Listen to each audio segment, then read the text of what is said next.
Hello बच्चों, आज हम लोग पढ़ेंगे डिस्कवरी ऑफ प्रोटॉन के बारे में। ठीक है, डिस्कवरी ऑफ प्रोटॉन जैसे आप लोगों को दिख रहा है।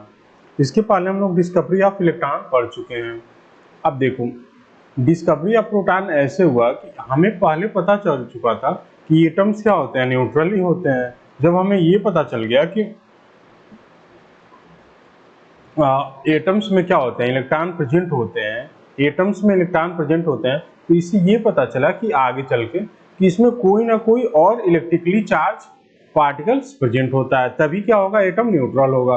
पहले हमें पता चला कि इलेक्ट्रॉन्स प्रेजेंट होता है जिसमें निगेटिवली चार्ज होता है, तो फिर हमें ऐसे पता लगा कि इसमें कुछ ना कुछ और है जो जिसका क्या है, वो जो पॉजिटिवली चार्ज है। इस तरह से डिस्कवरी ऑफ प्रोटॉन हुआ। N atom is electrically neutral.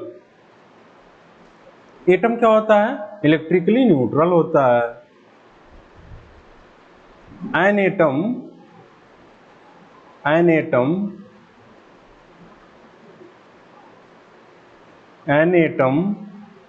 Is electrically neutral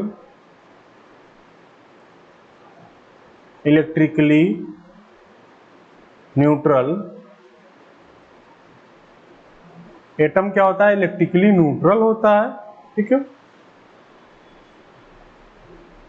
अगर उसके पास क्या है, पहले हमें पता चल चुका है कि निगेटिवली चार्ज पार्टिकल होता है, तो इससे क्या पता चल रहा है, इससे ये पता चल रहा है कि उसके अंदर कुछ ना कुछ ऐसी सब एटॉमिक पार्टिकल है जिसपे क्या है, पॉजिटिवली चार्ज है। ठीक है, the search for this positively charge. अब इस पॉजिटिवली चार्ज को कौन खोज किया आगे चल के, ये गोल्डस्टीन किया। ठीक है, गोल्डस्टीन किया। कौन किया, गोल्डस्टीन कर रहा है। अब देखो कैसे हमें पता चला कि एटम्स में प्रोटॉन्स होते हैं। हमें पता चला कि एटम्स में क्या होते हैं, इलेक्ट्रॉन होते हैं जो निगेटिवली चार्ज होता है, और एटम एज ए होल क्या होता है, न्यूट्रल होता है। जब atom as a whole neutral होता है और हमें पता चला कि इसमें इलेक्ट्रॉन होते हैं जो निगेटिवली चार्ज होते हैं, तो इसमें कोई ना कोई सब एटॉमिक पार्टिकल है जिसमें क्या है, पॉजिटिवली चार्ज है। ठीक है, अब इसको डिस्कवर किया या फिर इस पर रिसर्च किया गोल्डस्टीन। 1886 में गोल्डस्टीन क्या किया, मॉडिफाइड डिस्चार्ज ट्यूब ले लिया। मॉडिफाइड क्या किया, डिस्चार्ज ट्यूब ले लिया। ठीक है, मॉडिफाइड डिस्चार्ज ट्यूब लेके अब देखो इस वाले डिस्चार्ज ट्यूब में यहाँ पे कैथोड है और ये एनोड है। कैथोड यहाँ पे क्या होगा, कैथोड परफोरेटेड हो जाएगा। कैथोड क्या हो गया, परफोरेटेड कैथोड ले लिया। परफोरेटेड कैथोड, ठीक है, परफोरेटेड कैथोड ले लिया। परफोरेटेड कैथोड का मतलब उसमें छोटे छोटे क्या हो, होल हो, उसमें क्या हो, छोटे छोटे बहुत ही होल हो। अब देखो इसके बाद से क्या किया, कैथोड और एनोड के बीच में क्या कर रहा है, हाई इलेक्ट्रिक फील्ड अप्लाई कर दिया। हाई इलेक्ट्रिक फील्ड अप्लाई किया तो देखा हो कि जैसे कैथोड से क्या हो रहा है, कैथोड रेज निकल रही हैं जो एनोड के डायरेक्शन में जा रही हैं, उसी तरह से एक क्या हो रहा है, एक और रेज निकल रहा है जो कहां जा रहा है, जो कैथोड से दूर जा रहा है, जो कैथोड और एनोड से क्या हो रहा है, दूर जा रहा है। When a large electric field was applied between the electrode, he observed not only the electron emitted by cathode, but also some luminous rays in the region behind the cathode. देखा ये, जब हाई इलेक्ट्रिक फील्ड अप्लाई किया तो देखा कि एक तो cathode rays निकल रही है जो एनोड के साइड में जा रहे हैं, लेकिन एक और रेज निकल रही है जो क्या, जो कैथोड के पीछे हैं और वो पीछे जा रही हैं। ठीक है, और देखो इसी को आगे चल के कैनाल रेज बोल दिया। जो पॉजिटिव रेज है इसी को आगे चल के क्या बोल दिया गया, कैनाल रेज। ठीक है, आगे चल के इसी को क्या बोला गया, कैनाल रेज बोल दिया गया। और देखो कैनाल रेज को जब स्टडी किया गया तो हमें यह पता चला कि जो कैनाल रेज होता है वही क्या होता है, पॉजिटिवली चार्ज होता है। जो कैनाल रेज होता है वही क्या होता है, पॉजिटिवली चार्ज होता है। कैनाल रेज ही क्या होता है,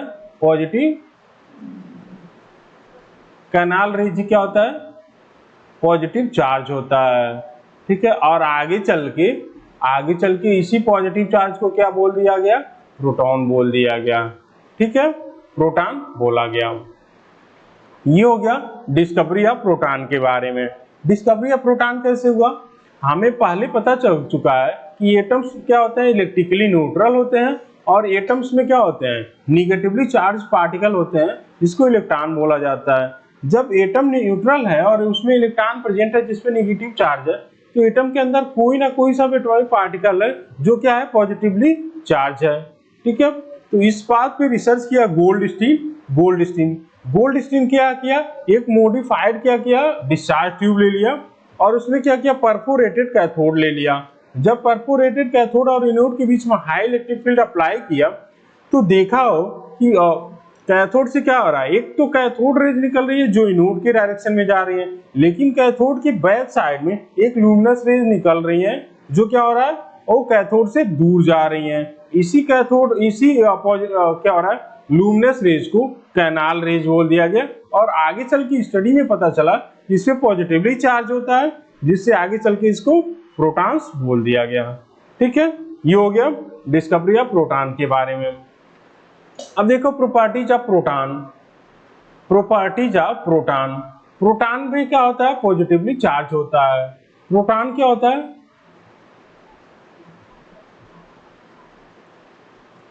प्रोटॉन पॉजिटिवली चार्ज होता है, ठीक है, और जो इस पे चार्ज होता है वो क्या होता है, +1 के इक्वल होता है, ठीक है, पॉजिटिवली चार्ज होता है, और जो चार्ज की वैल्यू होती है वो क्या होती है, +1 होती है। जो प्रोटॉन का मास होता है, मास 1.67 इंटू 10⁻⁻27 kg होता है। ठीक है, -27 kg होता है। ये 3-4 चीजें आपको याद रखनी है। ठीक है, अब देखो डिस्कवरी ऑफ प्रोटॉन हम लोग पढ़ चुके हैं। अब थॉमसन मॉडल हम लोग वीडियो में पढ़ चुके हैं कि थॉमसन का मॉडल क्या होता है। अब आगे देखो इसके बाद क्या है, रदरफोर्ड मॉडल भी हम लोग स्टडी कर चुके हैं। अब हमें पढ़ना है बोहर एटॉमिक मॉडल। क्या पढ़ना है, बोहर एटॉमिक मॉडल के बारे में अब हमें देखना है।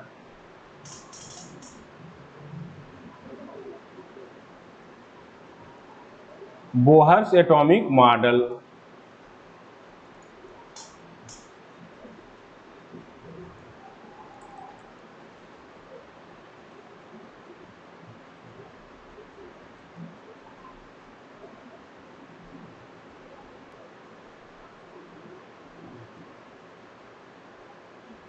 ठीक है, देखो बोहर्स मॉडल क्या बताता है। नील बोहर्स का आगे चल के रदरफोर्ड मॉडल में क्या किया, उसको डेवलप किया। ठीक है, नील बोहर्स क्या था, रदरफोर्ड एटॉमिक मॉडल को ही आगे चल के डेवलप किया और उसमें स्लाइटली चेंज कर रहा है। According to Bohr's model, electron revolving around the nucleus occupy a particular orbit. जो बोहर बोल रहा है कि जो यहाँ पे इलेक्ट्रॉन्स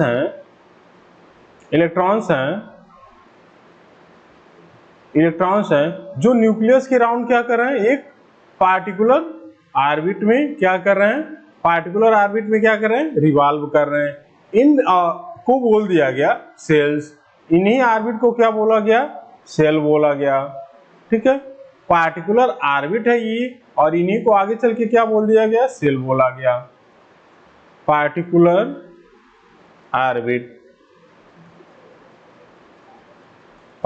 ऑर्बिट है और आगे चल के इसको सेल बोला गया। इन सेल का नाम आगे चल के रखा गया, इसको नेमिंग कर दिया गया, नेमिंग इसका किया गया। मान लो ये है nucleus,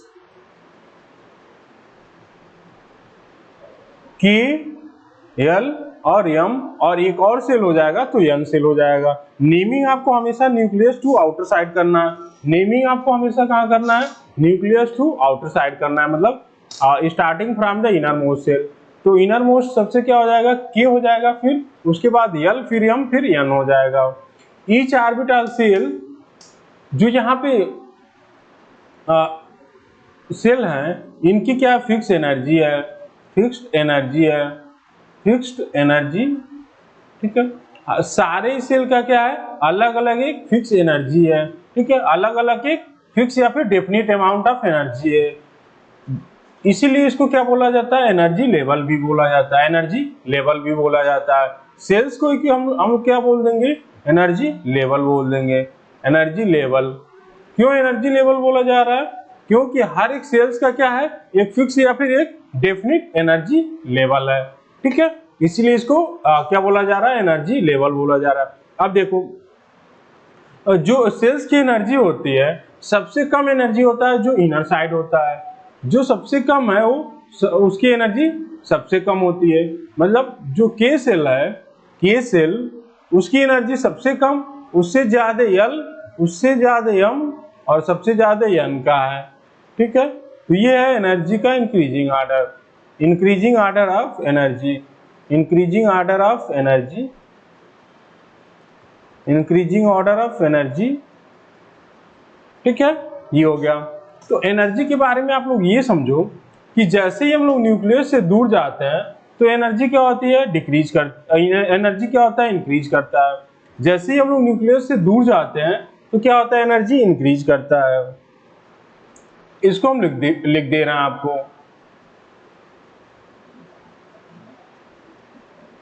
the energy of shell, the energy of shell, the energy of cell increases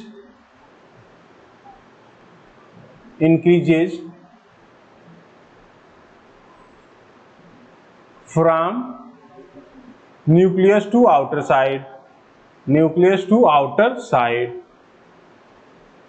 outer side। जैसे ही हम लोग न्यूक्लियस से बाहर जाते हैं तो क्या होता है, उसकी एनर्जी इंक्रीज करती है सेल्स की, ठीक है। तो ये तीन चार चीजें आपको याद रखनी है। अब देखो डिस्कवरी ऑफ न्यूट्रॉन है, डिस्कवरी ऑफ न्यूट्रॉन,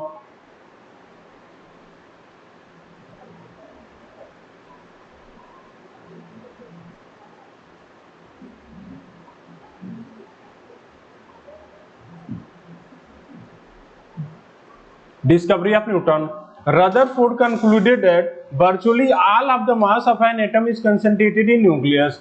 रदरफोर्ड क्या बताया, रदरफोर्ड के एक्सपेरिमेंट से हमें ये पता चला कि एटम का जो मास होता है सारा क्या होता है, न्यूक्लियस में कंसंट्रेटेड होता है और उसका साइज बहुत ही स्मॉल होता है। क्यों, क्योंकि इलेक्ट्रॉन का मास बहुत ही निग्लेजिबल होता है। तो हमें ये पता चला कि जो entire mass of the atom है वो क्या होता है, प्रोटॉन की वजह से न्यूक्लियस में प्रेजेंट होता है, न्यूक्लियस में सारा ही मास प्रेजेंट होता है due to the presence of proton. लेकिन आगे चल के एक्सपेरिमेंट में ये पता चला कि जो प्रोटॉन की वजह से मास इक्वल हो रहा है वो केवल हाइड्रोजन में है। Rutherford found that except for hydrogen atom the atomic mass of other element were more than the total mass of proton. शुरू में ये पता चला कि जो एटम का टोटल मास होता है वो प्रोटॉन के इक्वल होता है।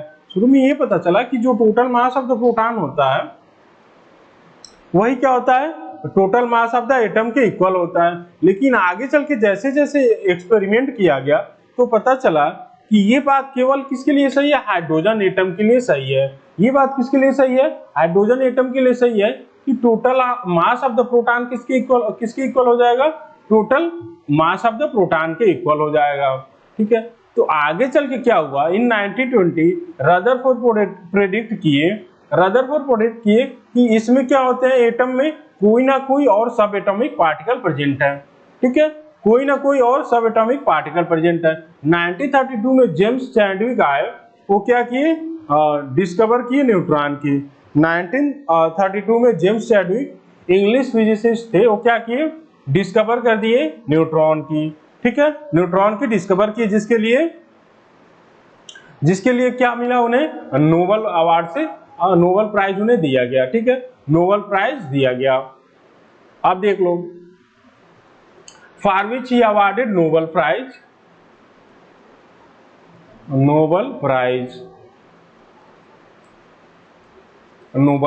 ठीक है, नोबेल प्राइज उन्हें मिला। तो न्यूट्रॉन की डिस्कवरी कौन किया, जेम्स चैडविक की 1932 में। कैसे डिस्कवरी हुई, हमें पता चला रदरफोर्ड एक्सपेरिमेंट से कि सारा एटम का मास क्या होता है, न्यूक्लियस में कंसंट्रेटेड होता है। और उस समय पता चला कि जो मास ऑफ द न्यूक्लियस है वो किसकी वजह से है, मास ऑफ द प्रोटॉन की वजह से है। लेकिन एक्सपेरिमेंट से पता चला कि ये बात किसके लिए सही है, केवल हाइड्रोजन एटम के लिए सही है।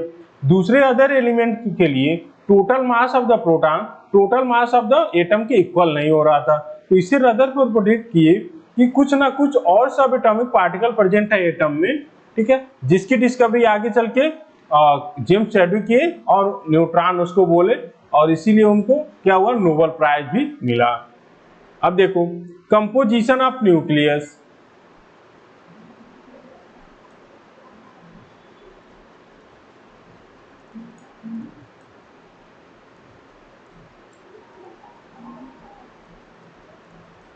Composition of nucleus,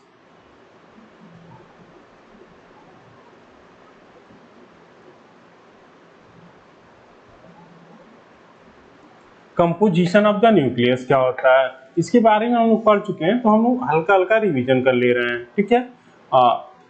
as you know the nucleus of an atom consist of proton and neutron. जो न्यूक्लियस में होता है, ये मान लो एक न्यूक्लियस है, तो इसमें क्या होगा, प्रोटॉन होगा, प्रोटॉन एंड न्यूट्रॉन होगा, प्रोटॉन एंड न्यूट्रॉन होगा, ठीक है, न्यूट्रॉन होगा। अब देखो the number of proton and neutron in an atom determines the atomic mass या फिर mass number of atom. The number of proton the number of proton the number of proton proton and number of neutron number of neutron number of neutron neutron determine the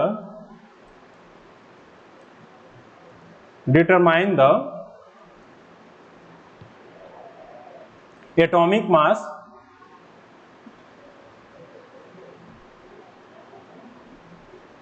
determine the atomic mass या फिर mass number of atom या फिर mass number of atom, ठीक है। तो mass number of atom क्या होता है, अगर हम लोग नंबर ऑफ प्रोटॉन और नंबर ऑफ न्यूट्रॉन को ऐड कर दें तो हमें क्या मिल जाएगा, मास नंबर मिल जाएगा। जो प्रोटॉन और न्यूट्रॉन का नंबर है वही क्या होता है, डिटरमाइन करता है कि किसी भी एटम का क्या होगा, मास नंबर कितना होगा। तो मास नंबर क्या हो जाएगा, मास नंबर के लिए देखो क्या करना है आपको, मास नंबर के लिए आपको करना है जो भी न्यूक्लियस में प्रेजेंट है, जो भी क्या है न्यूक्लियस में प्रेजेंट है उसको ऐड कर देना है, जो भी न्यूक्लियस में प्रेजेंट होगा उसको क्या कर देना है, ऐड कर देना है। तो नंबर ऑफ प्रोटॉन आपको करना है, number of proton plus number of neutron, इसको आप लोग कर दोगे तो आपको किसकी वैल्यू पता चल जाएगी, मास नंबर की वैल्यू आप लोगों को पता चल जाएगी, ठीक है।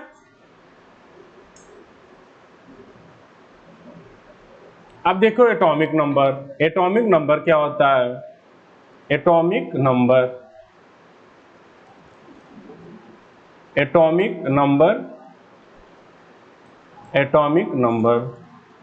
The number of proton the number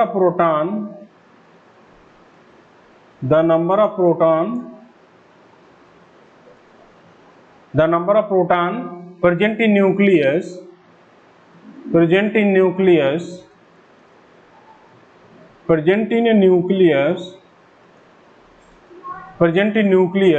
of an atom is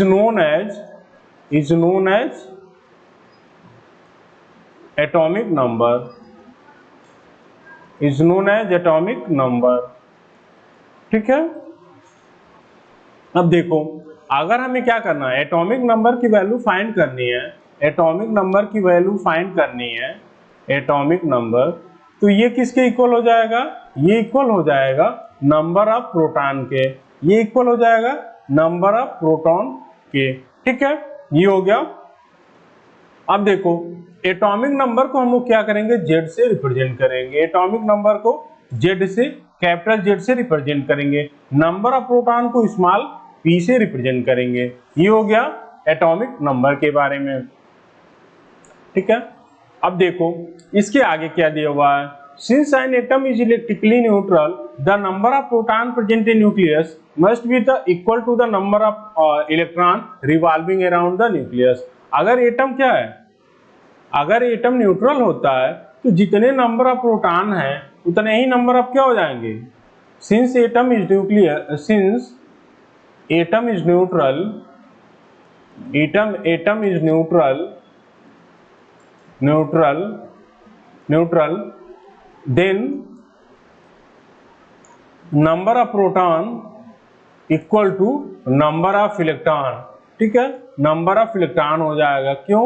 क्योंकि एटम क्या होता है, इलेक्ट्रिकली न्यूट्रल होता है। तो number of proton equal to number of electron, तो तीन चीजों की वैल्यू इक्वल हो गया। किसका? Atomic number Z, number of proton P, N, number of electron E, इन तीनों की वैल्यू क्या होगी, इक्वल होगी। किसमें होगा, ये होगा for neutral atom, for neutral atom, for neutral atom. ठीक है, ये हो गया।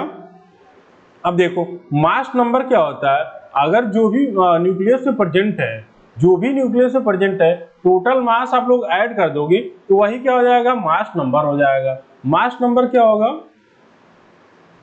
मास नंबर हो जाएगा, mass number the sum of proton and neutron, the sum of proton and neutron present in nucleus, present in a nucleus, present in nucleus of an atom, of an atom is called mass number, is called mass number, is called mass number। ठीक है, इसको हम लोग क्या बोलेंगे, mass number बोल देंगे, is called mass number।